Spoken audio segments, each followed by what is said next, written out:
سامنے جو نوٹس ہیں وہ قرآن کے تیسرے پارے کا خلاصہ ہے۔ ان کو پڑھتے ہوئے جو پہلا نقطہ میرے لیے سب سے زیادہ دلچسپ تھا وہ ایمان کا تصور تھا۔ ہم ایک ایسی دنیا میں رہتے ہیں جو ڈیٹا اور ثبوت پر چلتی ہے نا، ہر چیز کو دیکھا پرکھا جاتا ہے، لیکن یہاں سب سے پہلی اور بنیادی شرط یہ ہے کہ غیب پر ایمان لاؤ، یعنی وہ چیز ہے جو آپ دیکھ یا ناپ نہیں سکتے۔ یہ تو ہماری پوری جدید سوچ کو ایک طرح سے چیلنج کرتا ہے۔ آپ نے بالکل صحیح جگہ سے بات پکڑی ہے۔ یہ صرف ایک نقطہ نہیں، بلکہ میں تو کہوں گی کہ یہ پورے نظریے کی بنیاد ہے۔ یہ کہتا ہے کہ انسانی حواس اور عقل محدود ہیں، کچھ حقیقتیں ایسی ہیں جو ہمارے تجربے سے ماورا ہیں، اور یہیں سے ایک اور حیرت انگیز بات نکلتی ہے جو ان نوٹس میں واضح طور پر لکھی ہے کہ دین میں کوئی زبردستی نہیں۔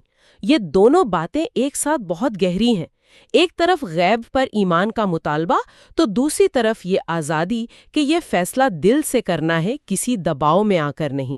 یہ بہت دلچسپ تضاد ہے، یعنی ایمان اتنا اہم ہے لیکن اسے مسلط نہیں کیا جا سکتا۔ ذرائع میں یہ بھی بتایا گیا ہے کہ ہدایت کا راستہ گمراہی سے بالکل الگ اور واضح کر دیا گیا ہے، تو انتخاب انسان کا اپنا ہے۔ اچھا، اسی سے جڑی ہوئی ایک اور بات ہے آیات کی اقسام کے بارے میں۔ محکم یعنی واضح اور متشابہ یعنی ایسی آیات جن کا حقیقی مطلب صرف اللہ ہی جانتا ہے۔ اس تصور کو ہم کیسے سمجھیں؟ ان متشابہ آیات کو آپ ایک طرح سے کائناتی راز سمجھ سکتی ہیں۔ جیسے ایک سائنسدان کائنات کے فارمولے کو سمجھنے کی کوشش کرتا ہے، لیکن کچھ چیزیں جیسے ڈارک میٹر یا بلیک ہول کے اندر کیا ہے وہ ہمیشہ اس کی پہنچ سے باہر رہتی ہیں۔ یہاں پیغام یہ ہے کہ ہر چیز کو اپنی محدود منطق کی کسوٹی پر پرکھنے کی کوشش نہ کرو۔ کچھ چیزیں ایمان اور تسلیم کے دائرے میں آتی ہیں، اور یہ انسانی علم کی حدود کو تسلیم کرنے کا ایک خوبصورت طریقہ ہے۔ ہدایت بس یہ ہے کہ ان پر ایمان لاؤ کہ یہ سب اللہ کی طرف سے ہیں، لیکن ان کی کھوج میں پڑھ کر گمراہ نہ ہو جاؤ۔ یعنی یہ عاجزی کا سبق ہے کہ میں سب کچھ نہیں جان سکتا۔ اچھا، پھر دین کے تصور کی بھی وضاحت کی گئی ہے۔ اسلام کا مطلب بتایا گیا ہے اللہ کی فرمانبرداری، اور یہ کہ تمام رسولوں پر ایمان لانا ضروری ہے، ان میں کوئی فرق کیے بغیر۔ جی، اور یہ بہت اہم نکتہ ہے۔ یہ تصور پیش کرتا ہے کہ ہدایت کا سلسلہ ایک ہی ہے جو مختلف زمانوں میں مختلف رسولوں کے ذریعہ آیا۔ یہ مذاہب کو ایک دوسرے کے مد مقابل کھڑا نہیں کرتا، بلکہ ایک ہی پیغام کے تسلسل کے طور پر دیکھتا ہے۔ اصل دین اللہ کی فرمانبرداری ہے، اور جو بھی اس راستے پر ہے وہ ایک ہی برادری کا حصہ ہے۔ یہ ایک بہت جامع اور متحد کرنے والا نظریہ ہے۔ تو ایک طرف تو ایمان اور غیب جیسے گہرے تصورات ہیں، لیکن ان نوٹس کی سب سے دلچسپ بات یہ ہے کہ یہ فوراً ان تصورات کو ہماری روزمرہ کی زندگی سے جوڑ دیتے ہیں، خاص طور پر جب بات پیسوں، لین دین اور سماجی ذمہ داریوں کی آتی ہے۔ یہ صرف فلسفہ نہیں، یہ بہت عملی ہدایات ہیں۔ آپ نے صحیح کہا، یہ صرف عقائد کا مجموعہ نہیں ہے، بلکہ میں تو یہ کہوں گی کہ اس کا اصل زور ہی اس بات پر ہے کہ عقیدے کا ثبوت آپ کے عمل سے ملتا ہے، خاص طور پر جب آپ دوسروں کے ساتھ مالی اور سماجی معاملات کرتے ہیں۔ ایمان کا اصل امتحان آپ کہہ لیں مسجد میں نہیں، بازار میں ہوتا ہے۔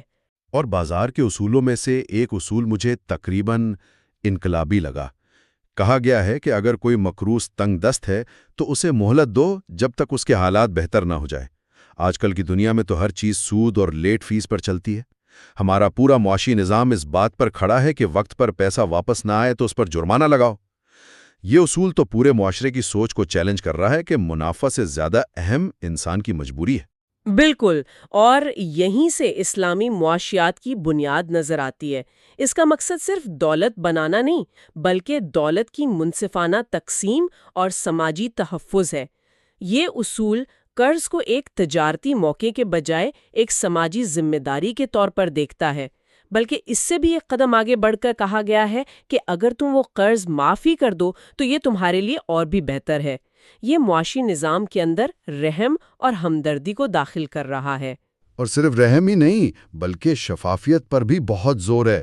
ہر قرض کا معاملہ، چاہے چھوٹا ہو یا بڑا، اسے لکھنے کا حکم ہے، گواہ بنانے کا کہا گیا ہے۔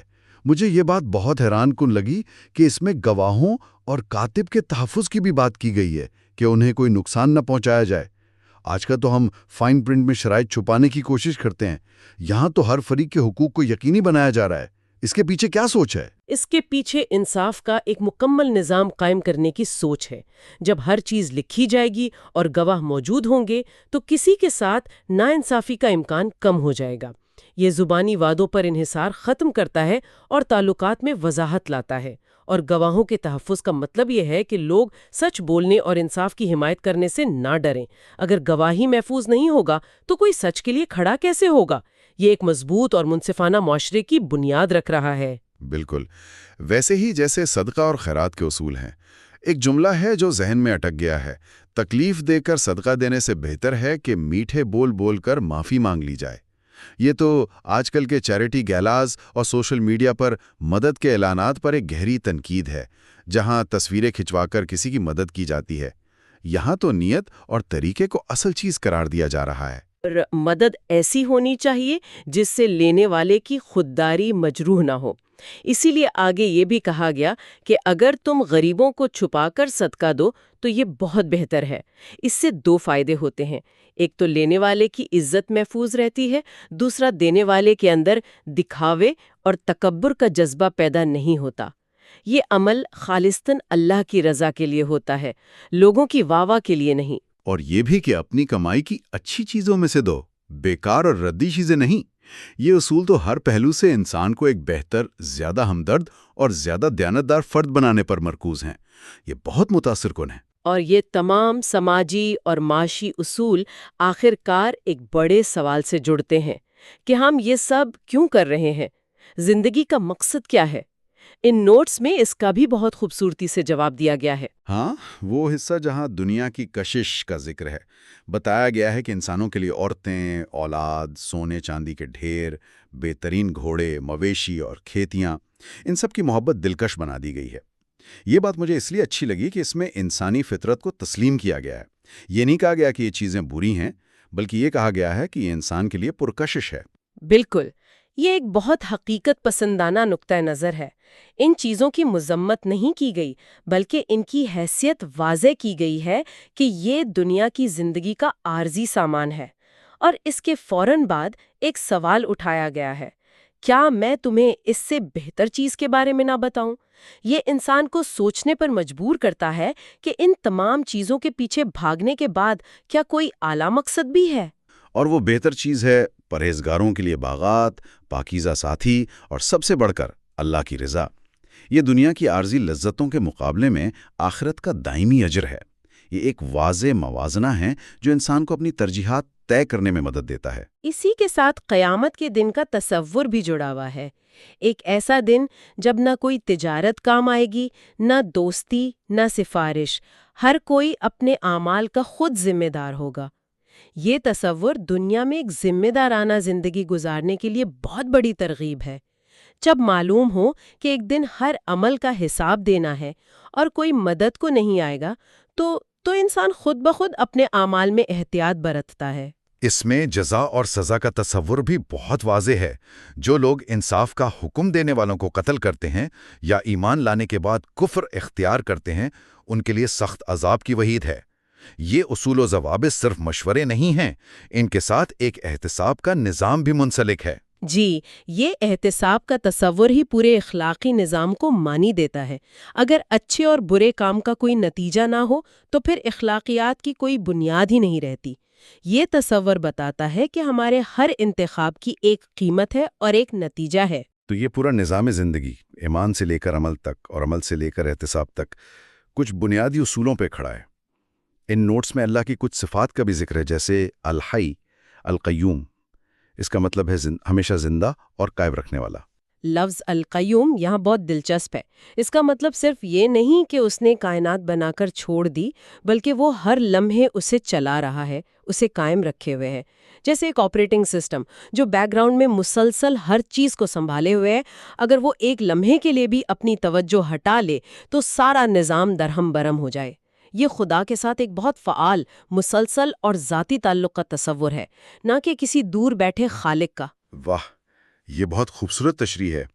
ایک اور بنیادی اصول جو مجھے بہت پسند آیا وہ وعدے کی پاسداری کا ہے۔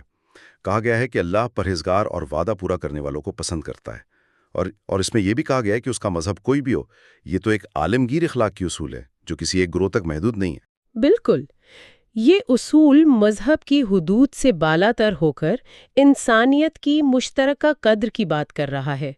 یہاں کردار کو عقیدے پر فوقیت دی جا رہی ہے نا؟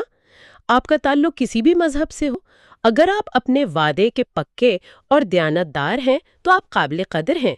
یہ ظاہر کرتا ہے کہ ان تعلیمات کی روح اخلاقیات ہے، صرف رسومات نہیں۔ لیکن اسی کے ساتھ ایک سخت تنبیہ بھی کی گئی ہے ان لوگوں کے خلاف جو اپنی طرف سے باتیں لکھ کر انہیں اللہ کی طرف منسوب کرتے ہیں۔ اہل کتاب کے ایک گروہ کا ذکر ہے جو ایسا کرتا تھا تاکہ لوگوں کو گمراہ کر کے تھوڑا سا فائدہ حاصل کر لے۔ یہ تو فکری دیانتداری کا معاملہ ہے۔ جی، یہ مذہبی متن کے تقدس اور اس کی حفاظت پر بہت بڑا زور ہے۔ اس کا مطلب ہے کہ آپ خدا کے نام پر اپنی باتیں نہیں بیچ سکتے۔ یہ ایک بہت بڑا جرم ہے کیونکہ یہ لوگوں کے ایمان کو خراب کرتا ہے اور انہیں اصل ہدایت سے دور لے جاتا ہے۔ اور یہ اصول آج کے دور میں بھی اتنا ہی اہم ہے۔ اور آخر میں توحید کا بنیادی عقیدہ کہ فرشتوں اور نبیوں کو رب نہیں بنانا چاہیے، عبادت صرف ایک اللہ کے لیے ہے، یہ پورے نظام کی بنیاد کو مضبوط کرتا ہے۔ یہ دراصل انسان کو ہر قسم کی مخلوق پرستی سے آزاد کرتا ہے۔ پیغام یہ ہے کہ آپ کا تعلق براہ راست اپنے خالق سے ہے۔ کسی بھی مخلوق کو، چاہے وہ کتنی ہی عظیم کیوں نہ ہو، بیچ میں لا کر اسے خدا کا درجہ دینا اصل راستے سے بھٹکنا ہے۔ سیدھا راستہ یہی ہے کہ صرف ایک اللہ کی عبادت کی جائے۔ یہ تمام تعلیمات کا نچوڑ ہے۔ تو آج ہم نے جو گفتگو کی اس سے یہ واضح ہوتا ہے کہ یہ نکات صرف چند مذہبی عقائد کا مجموعہ نہیں بلکہ یہ ایک مکمل ضابطۂ حیات پیش کرتے ہیں۔